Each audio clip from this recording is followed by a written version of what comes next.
I'm Mark Medina, the Warriors beat writer with the Bay Area News Group for the latest edition of the Warriors Looking Forward video series. And the theme of this week is all about the injuries. On one hand, a lot of good news for the Warriors. Steph Curry is back after missing 11 games with a left groin injury, but the Warriors are now having to deal with a lot of different injuries. Damian Jones is going to need to have surgery because of a torn left pectoral muscle. The Warriors at this point don't know how long the timetable is going to be, but brace yourself, Warriors fans. It might be one of those season-ending injuries, and at the very least, something that's going to keep Damian Jones sidelined for a few months. He had a similar injury, his right pectoral muscle and his right shoulder, during the NBA draft before he was drafted with the Warriors, and he was out from about June till late November.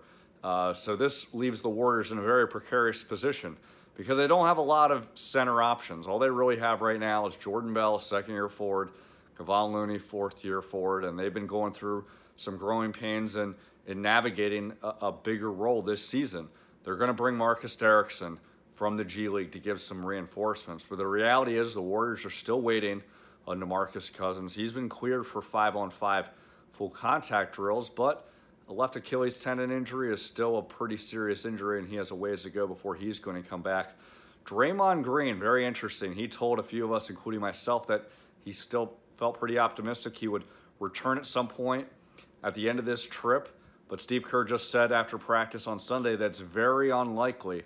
And when you're looking at this trip, the Warriors have a game Monday against the Atlanta Hawks, Wednesday against the Cleveland Cavaliers, Friday against the Milwaukee Bucks. That could potentially be 3 more games where it's all going to be on Kevon Looney, Jordan Bell, and Marcus Derrickson to hold down the fort.